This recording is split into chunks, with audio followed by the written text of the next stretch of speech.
Fang by Jack London. Read by Phil Humphries. Part 4, Chapter 5. The Indomitable. "It's hopeless," Weedon Scott confessed. He sat on the step of his cabin and stared at the dog musher, who responded with a shrug that was equally hopeless. Together they looked at White Fang at the end of his stretched chain, bristling, snarling, ferocious, straining to get at the sled dogs.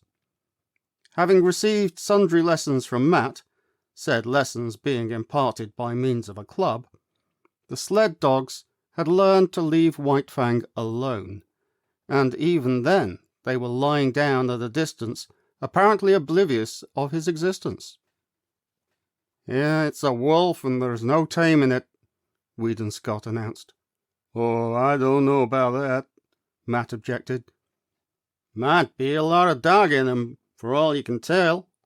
But there's one thing I know for sure, and that there is no getting away from." The dog musher paused and nodded his head confidentially at Moosehide Mountain. "Well, don't be a miser with what you know," Scott said sharply, after waiting a suitable length of time. "Spit it out. What is it?" The dog musher indicated White Fang with a backward thrust of his thumb. "Wolf or dog, it's all the same. He's been tamed already." "No." "I tell you, yes, and broken to harness. Look close there. You see them marks across his chest?" "You're right, Matt. He was a sled dog before Beauty Smith got hold of him." "And there's not much reason against his being a sled dog again."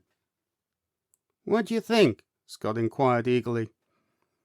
Then the hope died down as he added, shaking his head, "We've had him 2 weeks now, and if anything he's wilder than ever at the present moment." "Give him a chance," Matt counselled. "Turn him loose for a spell." The other looked at him incredulously. "Yes," Matt went on, "I know you tried to, but you didn't take a club." "You try it then." The dog musher secured a club and went over to the chained animal. White Fang watched the club after the manner of a caged lion watching the whip of its trainer. "See him keep a good eye on that club," Matt said. "That's a good sign. He's no fool. Don't dast tackle me so long as I got that club handy. He's not clean crazy, sure." As the man's hand approached his neck, White Fang bristled and snarled and crouched down. But while he eyed the approaching hand, he at the same time contrived to keep track of the club in the other hand, suspended threateningly above him. Matt unsnapped the chain from the collar and stepped back. White Fang could scarcely realize that he was free. Many months had gone by since he passed into the possession of Beauty Smith, and in all that period he had never known a moment of freedom, except at the times when he had been loosed to fight with other dogs. Immediately after such fights, he had always been imprisoned again. He did not know what to make of it. Perhaps some new devilry of the gods was about to be perpetrated on him. He walked slowly and cautiously, prepared to be assailed at any moment. He did not know what to do. It was all so unprecedented. He took the precaution to sheer off from the 2 watching gods, and walked carefully to the corner of the cabin. Nothing happened. He was plainly perplexed, and he came back again, pausing a dozen feet away, and regarding the 2 men intently. "Won't he run away?" his new owner asked. Matt shrugged his shoulders. "Gotta take a gamble. Only way to find out is to find out." "Poor devil," Scott murmured pityingly. "What he needs is some show of human kindness," he added, turning and going into the cabin. He came out with a piece of meat, which he tossed to White Fang. He sprang away from it, and from a distance studied it suspiciously. "Hey, you, Major!" Matt shouted warningly. but too late. Major had made a spring for the meat. At the instant his jaws closed on it, White Fang struck him. He was overthrown. Matt rushed in, but quicker than he was White Fang. Major staggered to his feet, but the blood spurting from his throat reddened the snow in a widening path. "It's too bad, but it served him right," Scott said hastily. But Matt's foot had already started on its way to kick White Fang. There was a leap, a flash of teeth, a sharp exclamation. White Fang, snarling fiercely, scrambled backward for several yards, while Matt stooped and investigated his leg. "He got me, all right," he announced, pointing to the torn trousers and underclothes, and the growing stain of red. "I told you it was hopeless, Matt," Scott said in a discouraged voice. "I've thought about it off and on, while not wanting to think of it. But we've come to it now. It's the only thing to do." As he talked, with reluctant movements, he drew his revolver, threw open the cylinder, and assured himself of its contents. "Look here, Mr. Scott," Matt objected. "That dog's been through hell. You can't expect him to come out white and shine an angel. Give him time." "Look at Major," the other rejoined. The dog musher surveyed the stricken dog. He had sunk down on the snow in the circle of his blood and was plainly on his last gasp. "Served him right. You said so yourself, Mr. Scott. He tried to take White Fang's meat, and he's dead whole. That was to be expected. I wouldn't give 2 whoops in hell for a dog that wouldn't fight for his own meat." "But look at yourself, Matt. It's all right about the dogs, but we gotta draw the line somewhere." "Served me right," Matt argued stubbornly. "What did I want to kick him for? You said yourself that he done right. Then I had no right to kick him." "It would be a mercy to kill him," Scott said instead. "He's untamable." "Now looky here, Mr. Scott.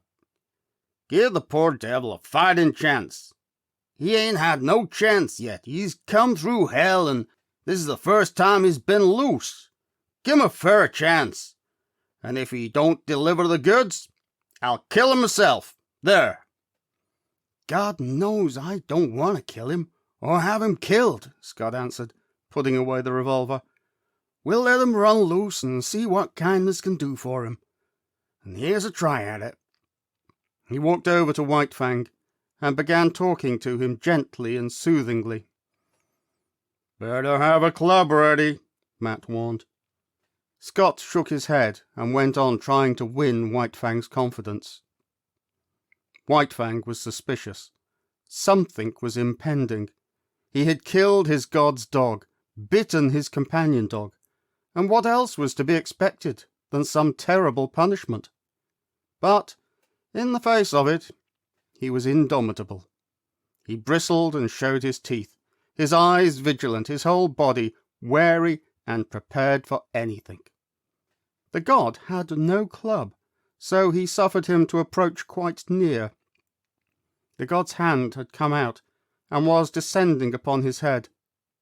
White Fang shrank together and grew tense as he crouched under it. Here was danger, some treachery or something.